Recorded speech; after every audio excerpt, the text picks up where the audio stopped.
Thank you, Dean Lyons. It's great to be here. I actually live like 5 minutes away, so it's easy to say yes to come over to Haas and talk to you guys.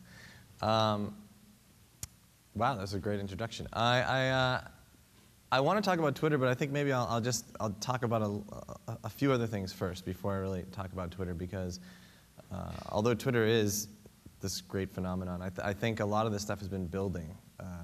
A lot of the stuff that we're doing has really been building over the last 10 years. So I'll talk a little bit more about myself.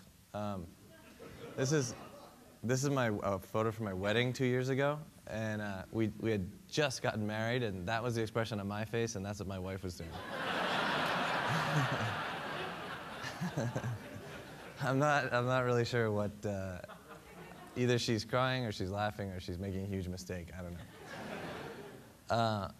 But I'm optimistic that she was laughing and she was excited. One of the things I've been doing since about, I guess, in 1999 we started thinking about it, but in 2000 we launched a service called Xanga.com, and it was a very early, it was like MySpace before MySpace. It was a blogging community where you would sort of write about what happened to you that day and read about what your friends did, all in the same place, and there was a strong feedback loop there.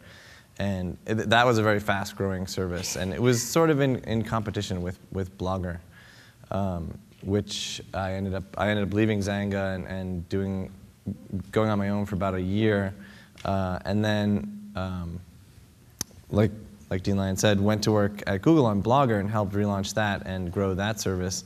And one of the things that we've been noticing sort of over the last 10 years is that people are really moving their communications into an open, more public forum. They're going away. I mean, there's certainly people are still emailing and IMing and all these sorts of things, but they're moving it into a public forum, and it's something that I've started sort of referring to, at least at work with other folks, as social alchemy. And it's this idea that you can put something out there and it can be, it can seem meaningless. You know, I can, for example, I could submit a Twitter update that says I'm at Logan Airport having a beer at the Sam Adams pub, and anyone could look at that and say, why do I need to know that? That's meaningless, that's valueless. But if someone else receives that in real time and they also happen to be in Logan Airport and they say, oh, I think I'll stop by the Sam Adams pub and sit down with Biz, and we sit down and we have this great idea for a new business and it becomes wildly successful, then we've kind of turned that lead into gold. You know, that alchemical reaction has taken place, and I think that happens over and over and over again with a lot of people, and that's why people are recognizing there's value. I mean, it happened to me early on when I first started my blog, first just for fun, and then I started really thinking about blogging a lot and writing about blogging, and as a result, an acquisitions editor who read my blog invited me to write a book, and so I got a couple of book deals out of it. And so again, that was, you could have looked at any one of my posts and said, what's the big deal? But they looked at them, they looked at the bigger picture, and something of value came from me from being public. I could have just been doing this with a friend or two, but instead I chose to share it with everybody. And it's really not even unique to communication. I mean, there's a lot more openness going on. There's open source software, which is one of the things that's made Twitter really successful. There's opening your platform, which is something that's been huge for us. There's more transparency in businesses, and all this stuff I think is generating huge value. So that's what I'm optimistic about. We'll talk a little bit about Twitter. One good question is kind of why did we even start Twitter? And because we actually were supposed to be working on something else. We were supposed to be working on this company called Odeo that we had raised money for podcasting. It was audio on the internet, and we were like, it's a great idea. People will like it, and people said the same thing. And we raised money, and then we realized as we were building it that we were never actually using it, which is a huge no-no. Like at least from our perspective, you have to really like what you're working on, otherwise it's just not going to come out right. So we started experimenting kind of on the side at Odeo with other ideas. And my friend Jack Dorsey had this concept in his head. He said he looked at his his buddy list for AOL Instant Messenger, and he looked at the away messages of his friends. Out getting coffee, too busy to chat, out sick today or listening to this song or whatever. And he looked at maybe 12 people and just looked at the away messages. And he thought, that's kind of interesting and cool that I know what they're all doing, and yet we're not actually like picking up the phone or emailing or anything like that. I just have a sense of what they're doing. That's kind of interesting to me. And so we brought it up with Evan and I, who had we had worked on Xanga, we had worked on Blogger, and we had done these social media tools. And he said, guys, is it anything? Is it cool to know that? And we, at the same time, we had been trying to figure out how could we integrate SMS or mobile texting into the web in some innovative way. And we suddenly thought, oh, this idea is perfect for that, because you would be able to set those away messages via SMS, which would make them even more interesting because you wouldn't be tethered to your computer. You'd be actually out doing something interesting and texting about it. And so it was still very conceptual at that point. What we had to do was Jack and I built a prototype in 2 weeks, and we just asked our friends to use it. And that was the way that we tried to find out whether or not it was compelling. And one of the first things that I noticed when we used it was, I think the first weekend that I tried it, we had just bought our house in Berkeley, and I was tearing up all the previous owner's carpet, and it was like a gross job. I was finding things under there I really didn't want to know about. And as I was doing that, it was hot, I was sweating. As I was doing that, my phone buzzed in my pocket, and I picked it up, and I looked at it, and it was Ev, and he said, sipping Pinot Noir after a massage in Sonoma. And I was like, Williams. But I did the same thing as you. I laughed, and I was like, well, this is making me laugh. This is making me giggle. This must be a good product, So, and it turns out when I went back to work, everyone had a similar experience with it. And so we knew we had something that was worth pursuing, even if we didn't have everyone sort of sold. In fact, it was really interesting. Some of the engineer friends that we tried to get on board to help us with it, they said, it's too simple. It's not complicated enough for me to be interested in working on it. What if you added video or made it more complicated, and then maybe I'd be interested. And so it was a little bit of a tough sell. Of course, later on when it grew, it became extremely challenging, and now it's attracting a lot of great people. But early on, it was conceptual, and so we didn't know. But we did think that at the very least, people would use this as a sort of a very rudimentary social tool, social networking type of tool. Here's what I'm doing. You say it, it goes up to Twitter. Twitter then sends it out to the 100 people or 30 people that are following you. And in that way, you stay very connected, and you're connected to each other's lives. So we thought it would be used in that way. And it certainly was, especially right off the bat. Really early on, we had early adopters, people who like to try out new technology early. They definitely flocked to it in the Bay Area and San Francisco. A lot of our sort of dorky geek friends tried it out. And so by the time we went to this conference in Austin, Texas, called South by Southwest, which everybody knows as a film and music festival, but it also has like sort of a bunch of dorks get in there first, and there's an interactive festival before it all starts. It's actually funny. You can see like all these like nerds leaving the hotel as all these cool guys with like guitars and leather jackets are checking in. But we went to that conference, and there was enough sort of these early adopters on the system that the conference was really electrified by it. And that's one of the first times we realized that we had invented a new form of communication, because there was no such thing as real-time sort of device agnostic, it didn't matter whether you were on your cell phone or your computer, updates that went out instantly in real time to a group of people such that they would all receive them at the same time.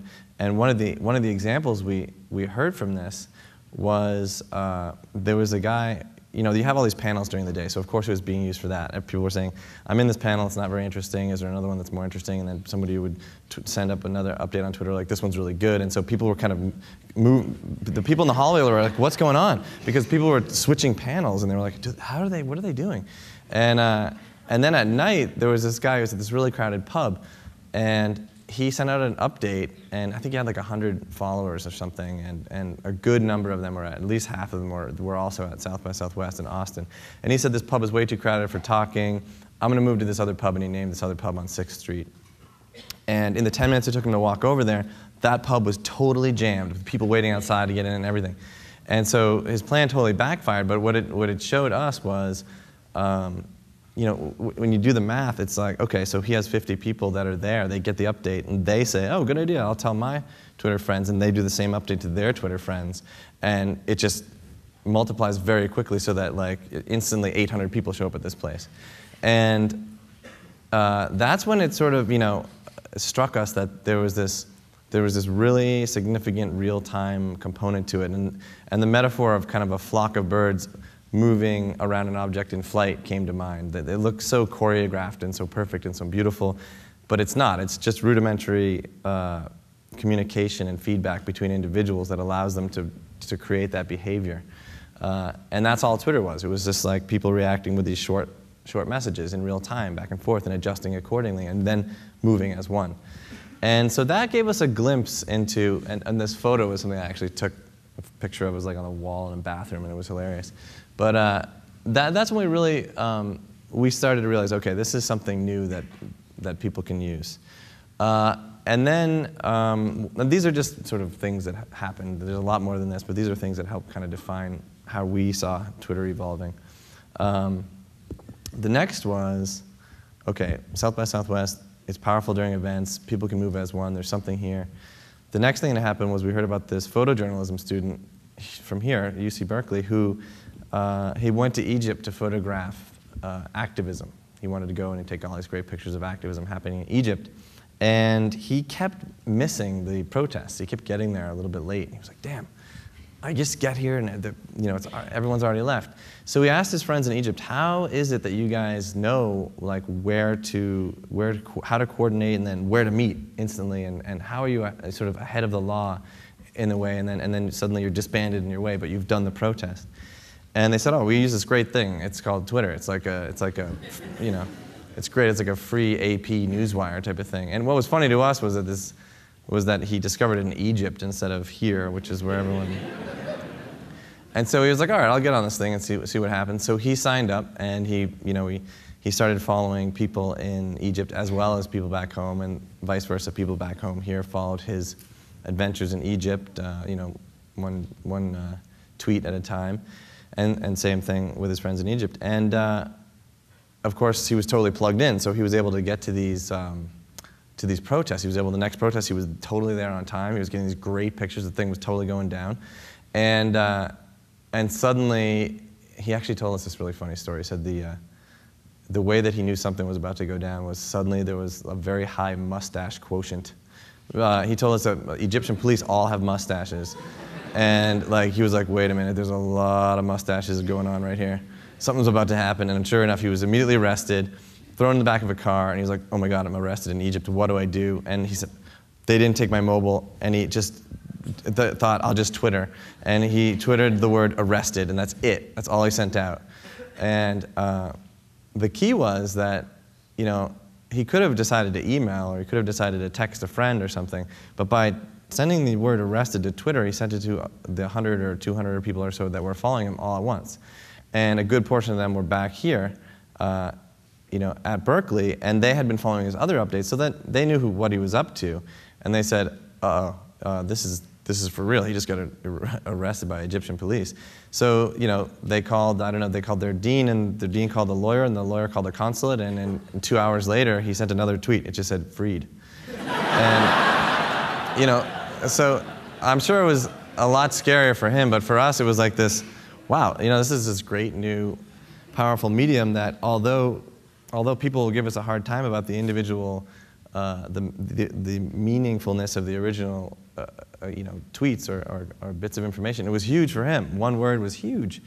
So that gave us another clue into, okay, there's something, you know, this can have a profound impact. And then things all over the world just started happening. And we can't even, at this point, even track them all. But there were wildfires in Southern California that the fire department, which is also on Twitter, was just having a terrible time tracking because they're all over the place. But people were twittering, you know, I'm seeing fire, I'm seeing smoke, I'm seeing this, I'm seeing that.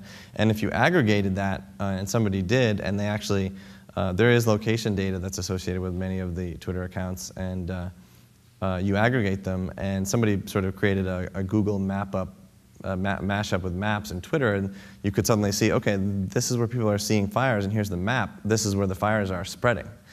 And you got a good, and so they were using it for that. The LA Times ended up just putting the live feed of everyone twittering about fire right on the front page of their website. Another thing that happened, which really spoke to me, was this earthquake that happened last summer in Southern California. It struck at 11:42 a.m. in the morning. And also at 11:42 a.m. in the morning, people were immediately twittering about the earthquake while it was happening. And that's when we started getting the Twitters coming in. And they were twittering about everything, what book was falling off what shelf, what the cat was doing, what the dog was doing, where they were, whatever. There was even one woman who was at her OBGYN, and her Twitter, which I chose not to show you, was hilarious. But that was amazing to me. It was at 11:42 a.m. People were twittering at 11:42 a.m. And the AP put out a wire 9 minutes later that confirmed that there had been an earthquake. And I got curious, so I counted the words in the AP wire, and it was 57 words. And then I went to some of my guys, and I said, can we look up in the database in those 9 minutes how many tweets came in with the word quake in them? And this was a while back before we really started growing dramatically. And my engineers told me we had over 3,600 tweets in the 9 minutes with the word quake in them. So even at a conservative estimate of like 15 words per tweet, let's say, we had over 50,000 words about that event collected in the 9 minutes it took the AP just to confirm it, and then of course many more after that. But it spoke to me because the idea of a wire service is 175 years old. Twitter is a 2-year-old company, and we were already saying, hey, wire service guys, there's a new pace here, and it's real time, and minutes aren't going to cut it. So that was interesting. And then, of course, last Thanksgiving, the other thing we do, every incoming tweet is immediately indexed by our real-time search engine. So you can look up anything. You can ask Twitter any word. As it comes in, I want to see the updates. So if you're interested in an iPhone or a new release or your own company name or your own name or your street or your town or whatever, you can enter it into Twitter search. And anytime anyone creates an update with that information in it, you'll immediately get it.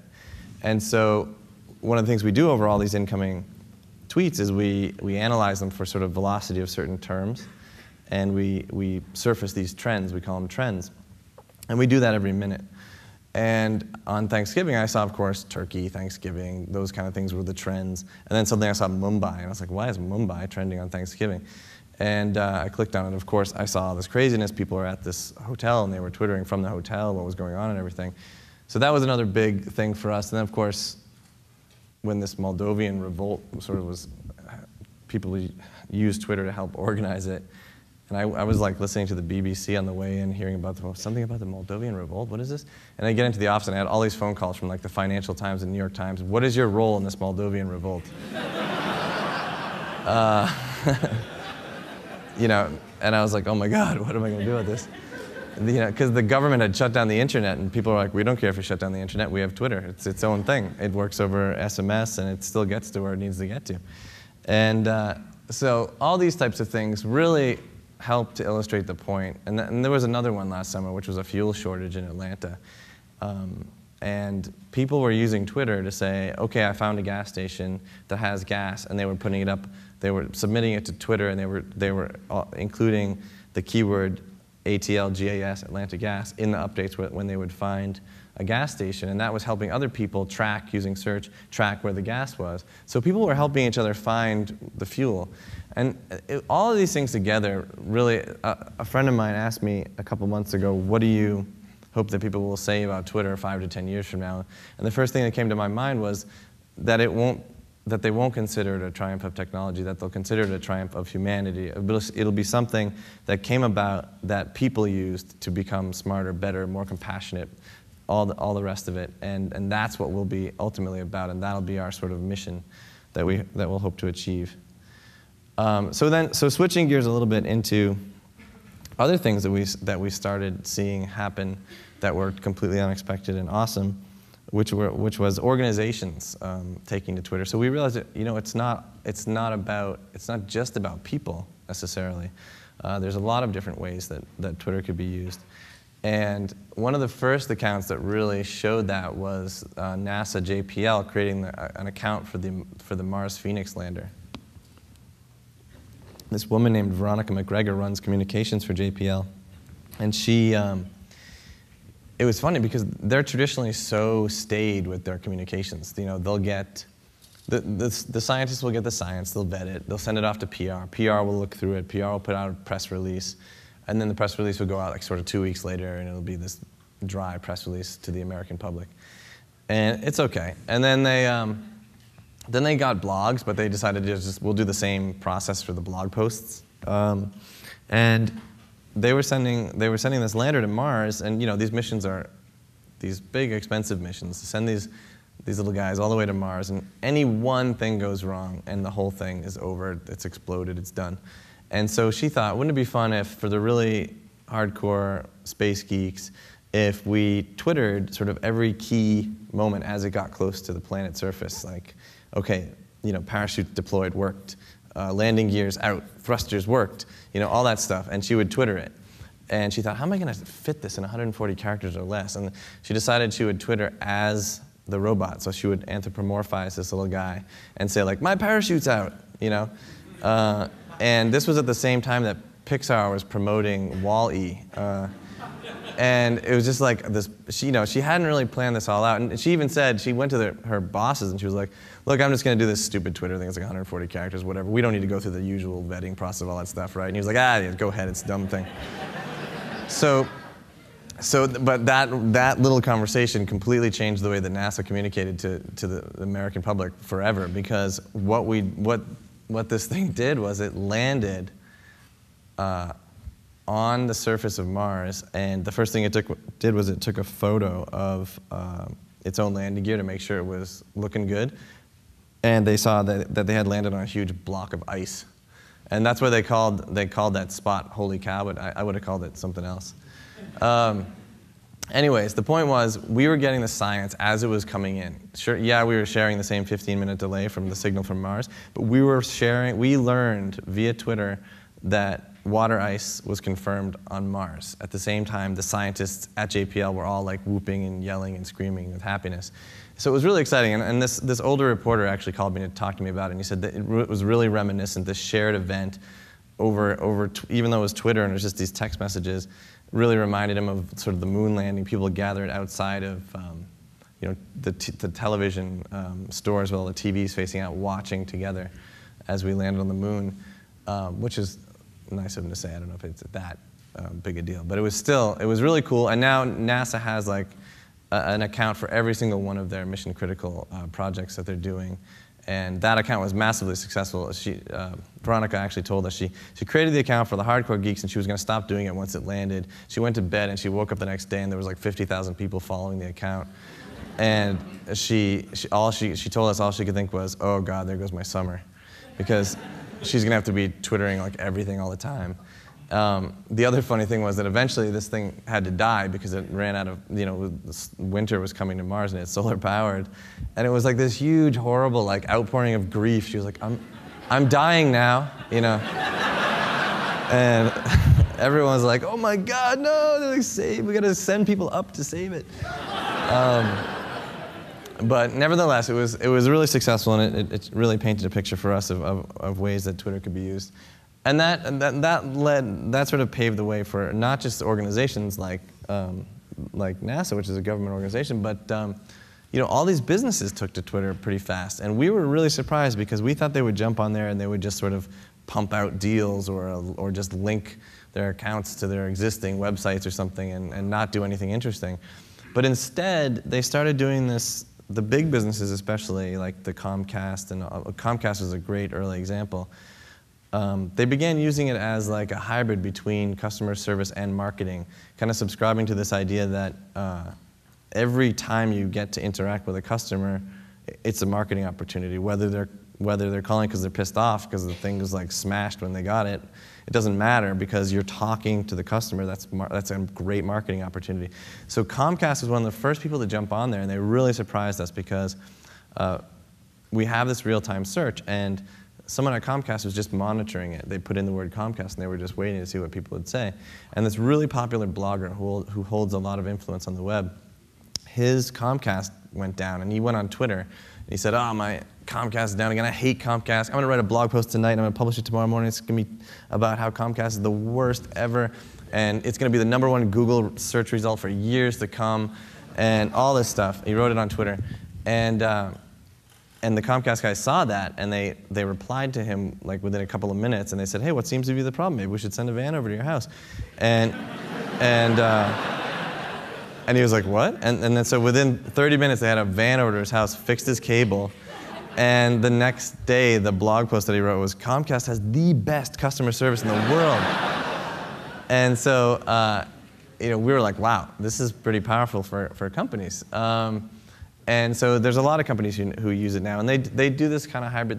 They all do a lot of different things, but they're mostly doing this kind of hybrid approach.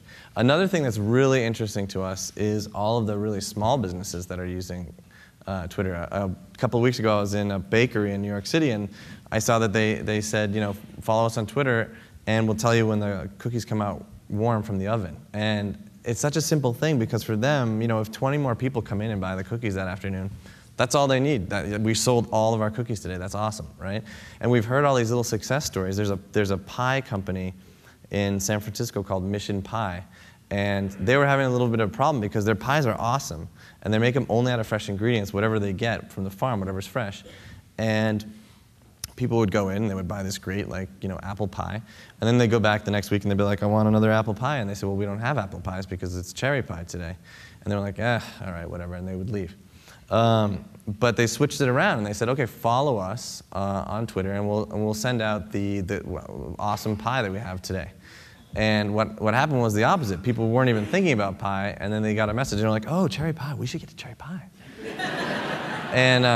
And so people started coming in, and we actually had the good fortune of speaking with the woman who's the sort of operations manager over there, and she said, since we started Twitter, 15 to 20% more revenue has come in just from that. And the thing is, we're reaching these companies that they don't have time or money to create a website and buy all these web ads and do all this extra stuff. But with a chalkboard and a mobile phone, they can say, follow us on Twitter, and it can make all the difference. There was another one, there was a tea company in Kansas, and they just weren't selling enough of their tea blends, and so they put out a little sign, follow us on Twitter, and we'll tell you the blend of the day. And I think he got like 300 people following him, but they're local people. Blend of the day is peach whatever. And if just enough people come in, and he actually was selling out of his tea. And for him and his one employee, that's all they needed. That's great. There was another third one that I heard of, which is it was really funny to me, because there was this guy in Los Angeles, and I just had this weird impression of this guy, like as a funny, I'd never met him, but this guy just woke up one morning and said, tacos are awesome, Korean food is awesome, Korean tacos. And he like started a Korean taco truck, and he said, if you want Korean tacos, which are awesome, you have to follow me on Twitter. You won't know where I am until I Twitter where I am, and then you can run to my Korean taco truck and you can get a Korean taco. And it created like this crazy phenomenon in LA, and everyone's like, we gotta get Korean tacos, we gotta follow tacos. And like people were taking like aerial photos of the lines around the block for the Korean taco truck. And the guy got all this press, and now he's opening a restaurant. I would love to meet this guy. He sounds like a weird guy. But so when you think about those successes that Twitter's having, and then you think about the fact that it is a global service, and that there are far more mobile phones than there are web connections and PCs, you can consider, okay, this is America, but street vendors in India could use this, and rural farmers in Africa or other places could use this to their same advantage. They could have the power of Twitter. Sure, it's not the internet, but it does a lot of the same kind of stuff, and it is very powerful and transformative. Another thing that was really, really big for us, which we can't claim credit as being super geniuses for, because we just thought, okay, well, let's launch an API early, and that just means let's expose the inner workings of our infrastructure such that other developers who are probably smarter than us can build interesting projects on top of Twitter that maybe do something that we didn't think of. And we'll see how that goes, and it'll probably just be a couple of geeks hacking up some things, but whatever, it'll be fun. What's happened is that has become a huge platform that's really important to us. As much traffic as we see to twitter.com, we see at least double that or more going through the platform. And the platform is just, again, we opened up the infrastructure that includes our real-time search, that includes being able to post to Twitter and get posts out of Twitter. And so now we have thousands and thousands of individual applications that you can use, whether you have an iPhone or a BlackBerry or a PC or a Mac, or you just want a different web experience. There's thousands of these things that you can use instead of Twitter. Twitter is very simple. All we do is we let you create 140 characters of text, send it to Twitter. Twitter sends it to your friends or whoever's following you. But people created the ability to share photos over Twitter, or videos, or all this other stuff. We didn't have to build it. We don't have to pay to support the photo hosting or video hosting, and yet our users have the benefit of being able to do this over Twitter. And that has created this entire ecosystem upon which businesses are being built. They're raising venture capital. They're being acquired and sold. Some of them are making money. And that creates this huge ecosystem built up around Twitter that becomes very important to us, and something that we're going to continue to support in the future and put effort into. Which always people end up then asking about our business model. I figured since I'm talking to a bunch of business school folks, it might make sense to address this. A lot of people are sort of dumbfounded by the fact that we've chosen not to pursue revenue early. And I actually came across I think it was a Business Week article that was written in 2000 about Google that said, these guys are idiots. What are these guys doing? They're making this free search engine. They're never going to be able to make money off it. They're not making revenue. They've been at this for 2 years already, and they haven't introduced anything. And of course, Google makes billions of dollars a minute. And they're a great role model for us, because the idea is that you recognize the difference between profit and value, and then you define value, for us anyways, as building out this network and making it relevant and important and sort of ubiquitous and part of many, many lives around the world, and businesses and individuals. And then when you feel like you've got that critical mass, it's growing, it's doing really well, the infrastructure is robust, then you can begin to spend some of the resources that you have on generating profit. And we were 10 people for the first year and a half. We've recently started growing pretty aggressively, and we're up to almost 40 people now. But for the longest time, it also just didn't make sense for us to even think about making profit, because we only had a few engineers, and we had this ridiculous growth. And to stop focusing on the product and the growth and instead focus on revenue would have been to leave sort of the most important thing in the dark. So it makes a lot of sense, not for all businesses, but for our business, it makes sense to focus first on delivering this value and then to worry about profit. And that being said, we are going to begin experimenting this year with various revenue-generating products and services. Not that we don't have to hit a home run right away, because we took venture capital, we have plenty of money in the bank, but we want to start showing that we're a real, sustainable, profitable business, and that this service can thrive and live on its own, because there's a lot of developers, in fact, I think, that will sort of come out of the woodwork once they see that we can support ourselves, and they'll say, okay, good, I'm going to build on this platform. And then this just gets into kind of sort of vision stuff, like I talked about the rule of farmers or other folks being able to use Twitter. I mean, one of the things that really inspires me about working at Twitter is this idea that we can bring the power of this real-time network to the weakest of signals around the world. And that just means there are 4 billion mobile phones. There's 1.5 billion people on the web today with PC and web access, but there's so many more people who have mobile phones, and there's so many places that just aren't going to have PCs or web access anytime soon, if at all. And we can provide them with this new kind of communication tool, which does network them together, which does help them grow their business, or get them out of jail, or plan better parties or have fun in real time, whatever it is. That's something that's really inspiring to me, is that over this very simple technology of SMS, which is built into every phone, we can really have an effect globally. Which sort of brings me to kind of my last point, which is something that I talked about at Oxford at the end of last year. we did an Oxford Union debate, and the debate that was put forth was that the problems of tomorrow are bigger than the entrepreneurs of today, which I don't know why you would want to win that debate anyway, because it just means that we're all screwed. But this for me spoke a lot to the significance of culture at a company, and the significance of what Dean Lyons was telling me about when I had a meeting with him about meaning makers, and why would you come work at Twitter as opposed to one of these other great companies that makes a lot of money. And to me, the argument against this case was that the world's biggest problems are caused by many individuals working in concert to produce phenomena greater than the sum of their parts. And that's like emergence or a superorganism in biology. And none of us in this room are specifically responsible for global warming, but we all are playing our part, and we're making it happen. And I think that the solutions to these gigantic global problems are the same as what's causing the problem. So when you come to work at Twitter every day, ideally, if you get your culture right and you get your thinking right, by coming in, working together in concert, we can produce phenomena greater than the sum of its parts.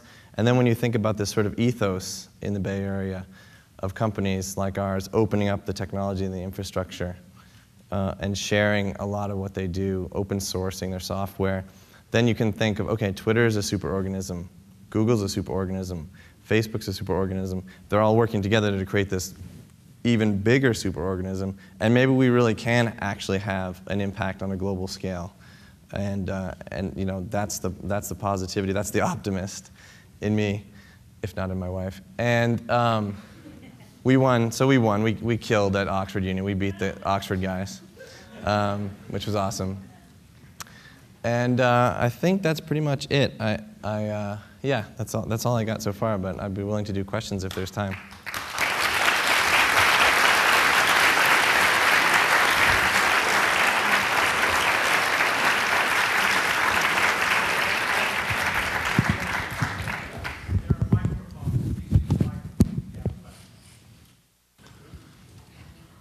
Or I can ask you questions. Oh, yeah.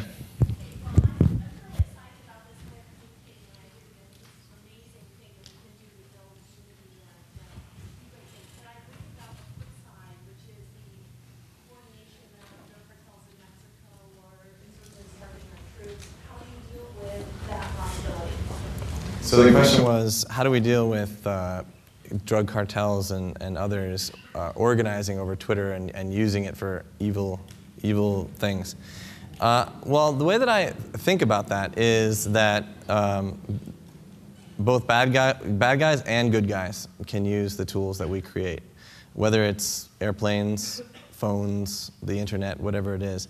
And again, the optimist in me says, especially Twitter is a public and open service. That's one of the reasons why it's so compelling and interesting, is that 90% of these accounts are totally open and they're totally searchable. And you can find out what's going on. You can analyze the traffic. You can look at it. And I generally think that more openness is better because it exposes more light on these types of things, whereas a closed network keeps it in the dark and allows them to function and sort of seethe and fester in the dark. Whereas if we open it up, we can all see it. And this happens over and over again, and this is lessons learned from Xanga and Blogger and other networks that we created. Not speaking specifically to like a sort of like a terrorist attack or a drug cartel or something like that, but maybe some people doing something antagonistic online. They'll do something or do something mean to somebody, and then what'll happen is, without even getting in the way and just standing back and watching, other people will come in and police, and that situation will be diffused. So I think the way that we deal with it is we accept the fact that both the bad guys and the good guys are going to use our tools, and we're aware of it, and we're watching, and so is everybody else. And we try to build in tools that allow people to say, this account is suspicious, or what I see here going on is suspicious. And in that way, I think we can actually help, and that's the way we think about it. Yes? Hi, my name is Yvonne, and I actually work at Salesforce, so we have a partnership with you guys. Cool. My question is for potential users of Twitter that are worried about privacy or paper trails. What would you say to them? Don't worry about it. No, but that being said, I mean, there are features that we have on Twitter where you can protect your account, and you can decide, you can be in charge of who is allowed to follow your updates. You can also block other users on Twitter such that they're unable to, you can still stay public, but they can't receive your updates in real time. But I think in general, my advice would be, like, if you do have that kind of that fear, you almost want to generally stay away from the internet as a rule. You know, and I do have a lot of friends who are actually like that. But it goes back to, but if you do participate, you will find a lot of value in it, and you'll be glad that you did. So that's my answer to that. Yes? So Twitter's obviously an amazing service to get information. And some of the examples you gave where the person posted arrested is incredible, and people see that. And at the level where it's small, those things seem likely. At the level where everybody is following everybody, it seems the signal-to-noise ratio gets so skewed that someone gets arrested and no one ever sees it. And so I'm wondering a little bit of your perspective. In the world of Twitter has amazing success, I mean, beyond what's already happened, where everyone in the world is using it. What happens in that scenario? Right. So the question is, what happens when everyone in the world is using Twitter and there's so much information being exchanged that it's incredibly difficult to follow, and the signal-to-noise ratio is all whacked out. So for one thing, everyone doesn't follow everyone else. 50% of Twitter users follow about 10 people and are followed by 10 others. So you curate the information that you decide to follow. And in that way, it's very manageable. And then you also have search, which is a separate kind of way of receiving information, or asking for and receiving information. And that acts as a filter. I mean, search for me really isn't, I don't even think search is the right word. I think it's more about discovery. I think search implies kind of a box and a button, and there's so much more to it. Because when you click on a trend, for example, that's executing a search query and a filter on what you want to see when you type in iPhone, and or you click on iPhone and you see what people are saying about the iPhone. So I think, to answer your question, there's a lot of smart things that you can do to filter out the noise. But essentially, because of the way Twitter is engineered, and that in that you select those sources of information that are meaningful to you and you curate them, you opt into them, it's up to the individual really to sort of put the fidelity on that incoming information. And then, in so much as we can, we will add filters and filtering technology and more smartness to the system so that you can, find out what's going on around you, for example. We think if you follow Whole Foods, and you also eat at Whole Foods, and you Twitter about eating at Whole Foods on a regular basis, and the electricity goes out at that Whole Foods, we think we can let you know that the electricity is at that Whole Foods and you shouldn't bother going to lunch there today.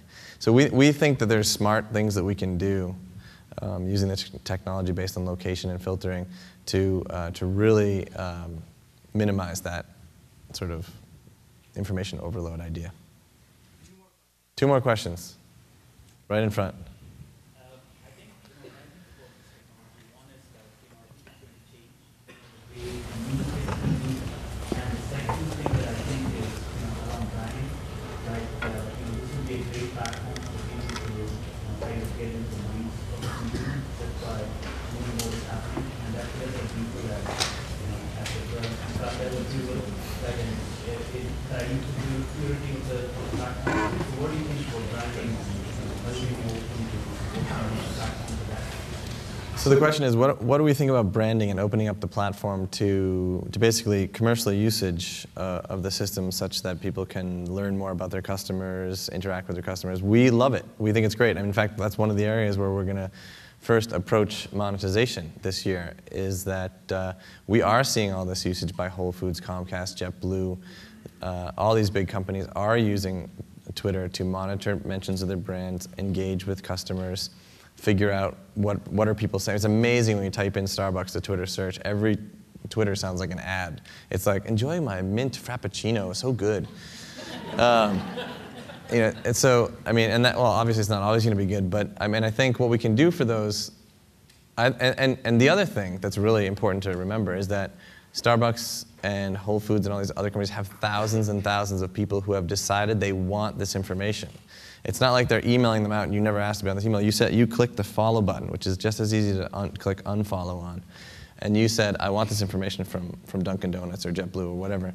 So we think there's a lot we can do to actually encourage that kind of use and for those companies to get more out of what they're doing now. And ideally to be able to, even for the small, like the cookies coming out of the oven companies, help them make more money, help them interact better with their customers, and perhaps we can charge a fee or add services to that bring revenue to us while at the same time helping them and the people who are following them. So it's good for everybody. There was another question up here earlier, though, I guess, yeah. Hi, my name is Tashish. So you said in the past that creativity comes from boundaries. My question is, for creativity, for instance, what do you think the future of the platform of Twitter is, and how do you think the usage is going to evolve? And what do you think the boundaries of Twitter is going to be? So you can have your thoughts on both these topics. So what is the future of the Twitter platform? Twitter platform. Yeah, of the platform specifically. How will it be used by people using it? And how it will be used, yeah. Well, I think the future of our platform is the future of our company. I mean, I think it's and the service itself, it's hugely important. Again, we want to support it, and what we want, one way that we want to support it is we consider it an ecosystem that helps Twitter thrive. So that means that when we do develop our revenue model that makes Twitter sustainable, we will extend it to the ecosystem so that every one of these developers and these companies who are building this ecosystem will benefit from the same revenue that we will, and we'll include them. They're part of our existence, and they're part of our sort of life force, and they'll be part of it. So that means that we will be putting a ton more effort into the platform and going forward making less and less boundaries and getting more and more open to the extent that we can architecturally and infrastructure-wise do that. Those are the two. Thank you.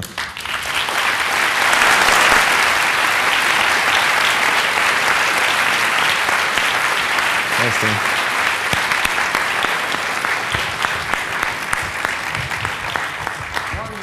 Wonderful stuff. Just a few concluding remarks, and then we'll set you off. I hope you found some value here, right, in your day here. Thanks.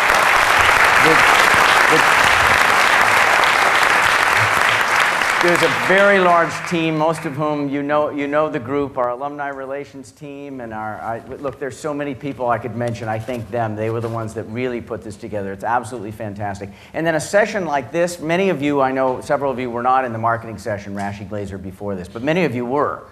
So I just thought as I'm listening to Biz and I'm thinking about what we're talking about, and then all of a sudden, here's just some concepts that Rashi talked about that I had written down before I heard Biz's talk. He used the concept of co-creation, right? Users, firms, the interface between them, and the communication that drives co-creation. He talked about make and sell companies versus sense and respond companies. He talked about managing attention as being the big challenge of our age. He talked about the extended organization. What is the boundary of an organization these days? He talked about value chains versus value ecosystems. Look, those two talks on top of one another were absolutely fantastic. I sure got a lot out of them, and I hope you did as well. Let me say a few things as we conclude here. Look, there's an awful lot going on at the school. Many of you are participating. Your being here is a participation. We appreciate it deeply. Many of you are participating in many, many other ways as well. Please do that, right? The power of our alumni network, the power as a school. We are a community. We're not a school. We're not even just an institution. We are a community. And your participation in it is where all the power comes from. Please stay connected with us, right? One of the things that I also want to add is we are able to tell our current students there will be no diminution in your services at this very difficult economic time, because people have been participating in things like the annual fund. So please continue to participate on all fronts. We really need that. Let me say a few things about the student campaigns, which are doing wonderfully well. I started with this in the initial comments, but the graduating MBA class, the graduating undergraduate class, participation rates are going up, up, up, up, up. We do now actually start with some of the messaging with current students understanding that part of their legacy, part of their stewardship. Stewardship is an important part of the message. Part of the current student stewardship of this organization is participating while they're still here. And that's one reason why these campaigns are doing so well. We, you and I, are stewards of this organization.